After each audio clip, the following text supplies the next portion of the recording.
This is the Construction Insiders Podcast. I'm Jessica Busch, bringing you the newest trends and strategies in construction, essential to anyone in the industry. Welcome back to the Construction Insiders Podcast. This is part 2 of our focused discussion on advanced technologies. In part 1, we discussed these aren't just your typical buildings when we're talking about construction. They are the literal backbone of our digital economy. You look at the data center capacity out there, there's roughly globally 50 gigawatts of capacity that's in operation.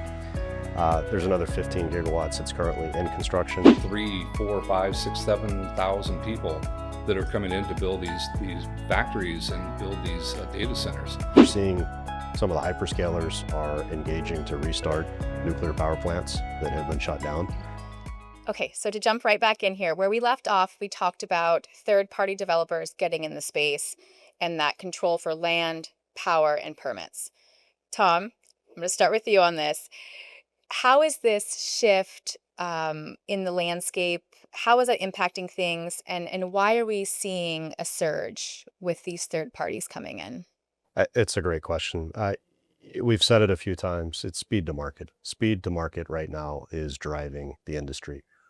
And when you need capacity and you can go to a developer and they already have, as we talked about earlier, I'll say there's no shortcut, but they will shortcut the process for you because they already have that land, they already have that power, they already have the entitlements, the permit, they're somewhat ready to go.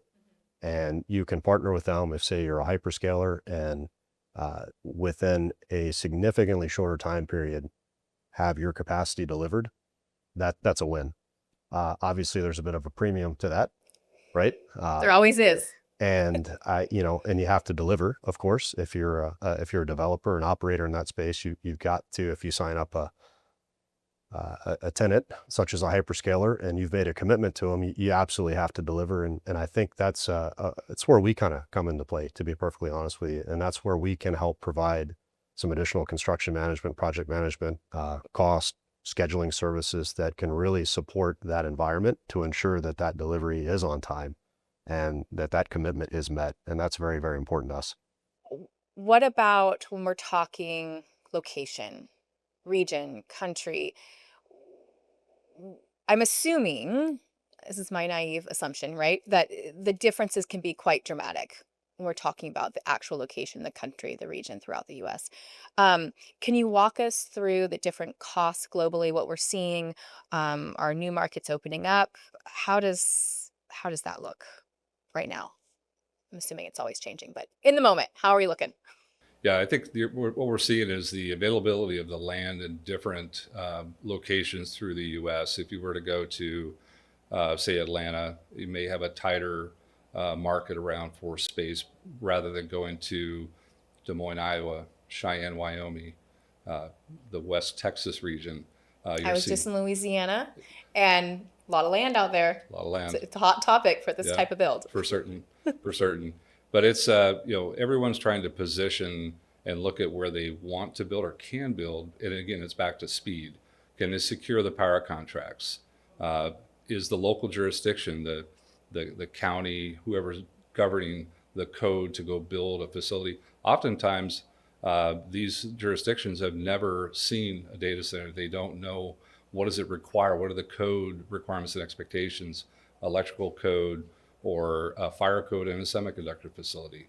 So all of these things matter in terms of educating a jurisdiction, educating the local community and coming into those spaces. But what you can find for, call it lower cost parcels of land, acres and acres of land, but then it requires considerable amount of work to go bring that space, that ground up to a point at which the facility can be built. Semiconductor, huge facilities, vertically very tall, carry a lot of weight.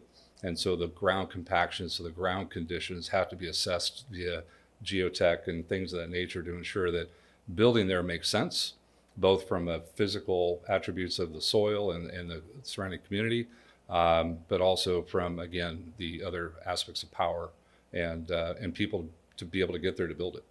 You made some really good points about the domestic market. And when we look overseas, I think we're starting to see more and more And there has been, and I think there will continue to be more and more data centers and semiconductor fabs as well built overseas. India is a very hot market right now for that, for example. We're also seeing more even just in Canada, just north of here, South America as well. The Asia Pacific region is certainly a hot region. And in fact, my very first data center that I was ever on was in Taiwan. And there's lots of things that have to be considered when you're working in an overseas market. It may be the labor productivity, it may be the cost of that labor. It could be just simply some of the design, right? Taiwan is a seismic earthquake zone, and the steel columns that were used on that data center were impressive, to say the least, because you've got to be able to absorb any kind of potential earthquake that comes about. And I'll tell you that even just doing some of the scheduling and the assessments that we were doing on that project was, I don't want to say it was complicated, but we had a lot of historical data from the US in terms of how electrical commodities were being installed. And a lot of that had to be kind of thrown out the window because the labor force in that country was frankly able to do it at just different rates and honestly better rates, right? And there's a lot of reasons for that, but so there are things that you can't necessarily take something and it's not cookie cutter. You can't just copy it from here to there. You have to understand the market you're dealing with. And it could be, like I said, labor rates, labor productivity, governmental issues that you may or may not have to deal with. And that obviously is something that is unique across the globe and across the US as well. So, Jeff, the integrator model we hear about when we're talking about this space, what does that look like with the offsite manufacturing in terms of accelerating timelines? Because when I talk to you guys, all I hear is speed to market, speed to market. So what does this all really mean in context of what this specific space? Yeah, no, it's a critical topic. The integrator model really looks at when an owner or the contractors are buying equipment or materials. The integrator is a concept where that material arrives at another person's facility, a company, who takes that equipment and materials and integrates it into modules, skids of pumps and other equipment that are critical, whether it be in semiconductor or data center. So the offsite manufacturing, there's different terms that are used for that, but the opportunity to move the assembly offsite into another facility, it may be 200 miles away from where we're building a data center, but that market in terms of labor available to go build on the site, trained electricians, pipe fitters, sheet metal, and so forth, moving that labor to an offsite facility to take that equipment, materials, integrate it into a package, and replicate it multiple times, and then ship that completed unit to the site. It not only moves labor offsite. So, for example, if we're in West Texas where the labor availability may be very low, we can move that assembly offsite to Louisiana or wherever and package that up and have the labor available to do that at a efficient rate, speed, but most importantly, it's safety and quality, because you're in a more controlled environment. You're not on a facility with people working around you, underneath you, over you. Adds a lot of complexities, but the safety component of that is critical. We get a quality product that then is checked, verified that it's ready to ship, then it goes to the job site, and it's a very repeatable model. Interesting. I never thought about it from that perspective. Yeah. It's also, and it's a huge, I mean, everything you said was spot on, and it's such a huge time saver. And that, again, that's the whole thing here, right? Schedule is so important on these jobs. And you got to get things done on time, got to hit the deadlines or beat the deadlines that are committed to. And that's just it's a current strategy for doing that and having a lot of success. And I would say that all that being said, you do have to be very mindful about that, because if you're not coordinating that work offsite with when that work needs to be done on site, all of those benefits can disappear from a schedule space. And that's, again, not to plug us too much, but Do it, Tom. that's where we come in, is facilitating on behalf of an owner, taking that schedule or taking those delivery commitments and dates that are needed for when that equipment or when that module must arrive on site, and making sure that that's actually happening, such that We're not, hey, this e-room fab is now not going to be here and we've got this space for it, and that's going to delay commissioning by 3 months or whatever the case may be, just putting an example out Yeah.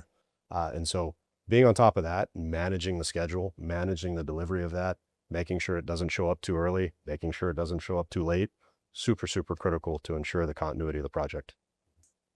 So let's talk about design and construction approaches in this space. Because I'm jumping ahead of myself here, but when I'm thinking about AI workloads versus your traditional commercial cloud application, different needs, different requirements, I'm assuming, particularly around cooling. How is that working? What are we looking at for that? How is that evolving currently in this space? With not only the AI and the AI training models that the hyperscalers are pushing right now, but also in the commercial cloud, we're seeing what we'll call densification of the compute power in a data center. So the number of servers and racks within a body of a data center, no matter what its utilization is for, again, AI training or otherwise, that's driving higher heat loads within the facility. And with that, then the more historical traditional means by which air cooling could be utilized, still cooled via chillers into an air handler pushing air over, because in the end, many of these servers are set up with air over the chip. But the cooling solutions are moving more to a liquid cooling. And there's lots of papers and studies that are out there about how to do that. But bringing cooling water into a server rack and more directly providing cooling water into the rack itself to provide cooling is becoming more of the mainstay, if you will, relative to the cooling technology and methodology. Let's talk about kind of that cooling technology and the technology transfer. Again, to bring it to off camera, to bring folks up to speed here of some previous conversations we've had. We've talked about, and it's something that we talk about in our meetings at work here, are this concept of the semiconductor facilities, data centers using those concepts. What is that looking like, and what is that process, requirements, all of that? How is that being handled right now? Yeah, I think from a semiconductor, for decades, the semiconductor industry has been using cooling water, process cooling water, if you will, that is very clean, filtered, and utilized within the body of the manufacturing tools, whether it be in microprocessor, what we call logic technology, also into memory. So the cooling waters are provided through a system within the factory that is also tied then into more of what we call a central plant chill water system that is the more of the heat rejection side within these facilities, both data center and semiconductor. But these cooling water loops are being utilized in now data centers in higher volumes. So the pipe and the chiller sizes within data center are growing significantly back to the amount of compute power per, if you will, square foot in a data center. So with that densification, the cooling water requirements are going up. And with that, chiller capacities, the types of chillers you use, the size of the pipe, the miles of pipe that have to be put in. And it's really becoming very similar to the semiconductor. So think about a manufacturing tool requiring cooling via water. And then the server rack is kind of analogous, if you will, to a manufacturing tool because, again, it's producing revenue, if you will, but just through a different means. Right. Okay. So when it comes to moving faster, speed to market, what are the key items that people need to really prioritize early in this type of a build? We have talked and seen in the news about the CDU delivery, the fiber optics being a major player in that kind of speed to market.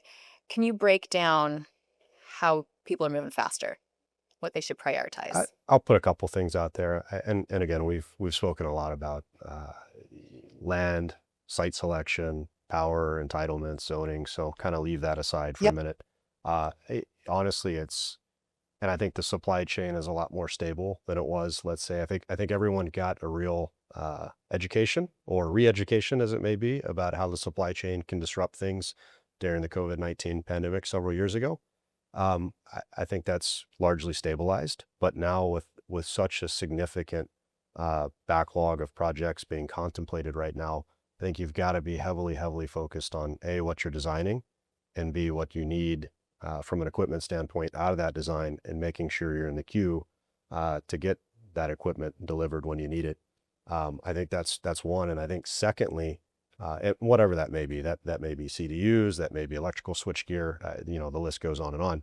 I think the other piece, though, that we're seeing more and more now because of the AI data center and how it's designed and what has to happen is the fiber, the connectivity piece. I think 3 weeks ago, I saw on the news, late January, Meta had actually, I think they've got now a $6 billion partnership with Corning that they've invested in to ensure ramp up into production of fiber optics, the latest technology, the training, the workforce, everything that goes with that. And so I think you're seeing not just, hey, I need to go buy this off the shelf, but you're seeing the major players in the market are now, they're understanding they've got to invest in this. They've got to partner with the companies that are providing this. It really is, it's got to be a collaborative environment, right? There's just such a demand out there that I think that has to be the path forward. So on that note, Jeff, fiber optics. Now, is this going to be a trade that is boosted because of this demand from this space?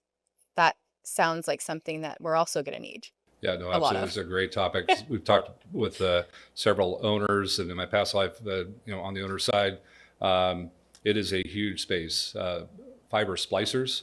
And if you've ever had an opportunity to watch somebody splice glass fiber, it is meticulous at best. It is amazing to watch. I couldn't do it, but that market is booming. And for those that are looking to get in and have the patience to sit there and bring individual strands of glass fiber together and basically fuse it, more power to you, because like I said, I couldn't do it. But it is huge, and the amount of fiber, to Tom's point, that's being put out in the ground and through vaults and so forth. The more traditional lanes where the dark fiber may have been laid within the U.S., now we're into regions where there is no fiber. There's nothing. It's literally dirt. And so the new fiber that has to be put in to connect those new facilities into the web of the internet and the connections throughout the U.S. and then abroad across the sea, the undersea cables, it's amazing. So if you're looking for a trade to get into, that might be one to explore, but bring your patience. So on that, let's just keep moving towards the future. How are robotics, automation, how is all of that being integrated, dumped into kind of our construction environment now, especially when we talked about worker safety, quality of life, and at the end of the day, project outcomes? How are you seeing all that play out? Yeah, that's a great question. What we're seeing is a lot of the traditional, very meticulous and repetitive tasks are being replaced by a robotic means, if you will. For example, drilling holes. In semiconductor years ago, and building a fab for my previous employer, drilling screws into a roof to hold down a temporary roof, and it's thousands upon thousands upon thousands of screws to hold the roof down. And at the time, we came up with a means by running multiple drills with a little press type. Now, you can replace that today with robotics, and a robot that goes around and will mark where the holes need to be, then go drill the holes. And it's accelerating really at a pace that's, frankly, it's amazing. It's great to see. So we've gone from models where you can go out with a set of goggles and view what's being put in place in the field. How does that match to the design? To now other evolutions of that to, what looks like a little dog walking around through the facility, and it's mapping what was done in today's work to what's in the model and flagging things that were put in wrong, or they're off by half an inch. In many cases, a half an inch does matter. So it's how do we use the technology going forward? There's so many different companies that are in the space right now. It's pretty exciting to see and where it'll go. So, final question before I let you two go. What should owners and contractors and any professional in this industry be doing today to stay ahead of the curve? And what does that advice look like as we move forward, Tom? I'll bring it back to a couple things we've said and just put a different spin on them. But talent, none of this happens without good people that are willing to learn, work hard, apply the skills that they have. Maybe they already have experience in this industry, and that's great. They can teach, mentor, educate, and lead. Maybe they don't, and they can bring others along, because there's a tremendous demand. There's not enough people, in my opinion, right now. At least that's what I'm seeing in my space that are positioned to drive this forward. So I think one is the talent pipeline, and it doesn't matter whether you're an owner, whether you're providing services like we are, in a professional capacity, or we talked about fiber optic tradesmen or tradeswomen, as it may be, and that's a huge piece of it. I think also, and we've talked about the integrator and the integrated delivery model earlier, and how that's changing construction, and maybe I shouldn't say changing construction, but it's changing the speed at which these projects are being built. I think that type of mentality with, how do we get faster? How do we get better? How do we deliver these things safer? All of that has to be looked at. And I think any strategy that's out there to accomplish that will be welcomed with open ears. And maybe the last thing I'll say before I hand it off to Jeff is simply collaboration. The more I have never, when I started in construction, it was close to 20 years ago. I remember being in situations that were not very collaborative. Probably had to dodge a few chairs in meetings.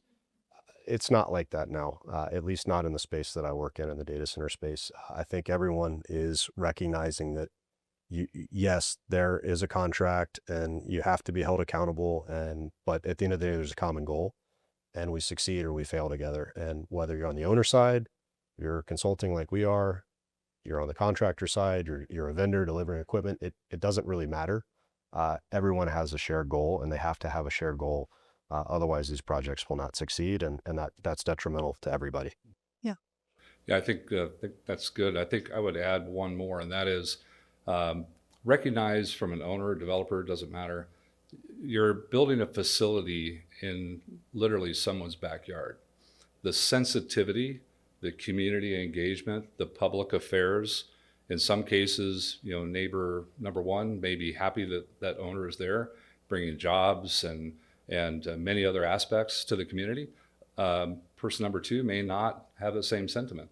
They may be against that. So recognizing that community engagement and what we're bringing to the community in terms of jobs, revenue, tax revenue, things like that. But being a good partner.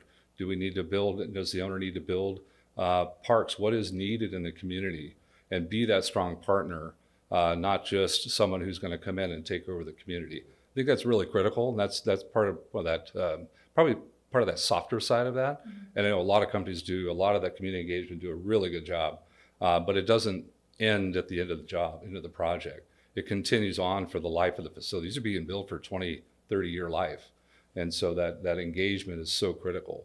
And then back to the labor a little bit, I'd say the professional services, both from an owner, developer, or what we provide in that more of the owner's rep space is important, but also the trade labor. So we spoke about fiber splicers, orbital welders are a critical trade within the semiconductor, and making sure that we have programs in place with the unions or non-union affiliates that are really focused on training, again, next generation of electricians, of carpenters, clean room carpenters, and the like. That will be critical for the foreseeable in terms of how does the owner, how does the developer, and how do we assist them in deploying and delivering that project. Well, Jeff, Tom, thank you so much for your insights today. This has been wonderful. And it's clear after this discussion that if it wasn't before, that data centers and semiconductors, the space just isn't growing. It is truly transforming the entire construction industry.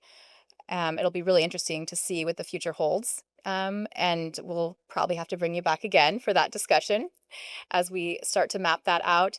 But for our listeners, thank you for joining us. And if you want to learn more, please reach out to Cumming Group's website, WWPS's website. And if you enjoyed the episode, please remember to like and subscribe the Construction Insiders podcast.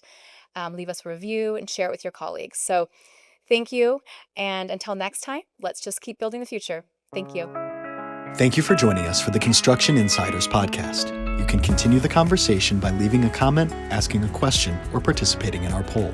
You can also visit us at cumming-group.com for more great resources from the most trusted team in the built environment. And don't forget to subscribe to stay up to date on our latest episodes.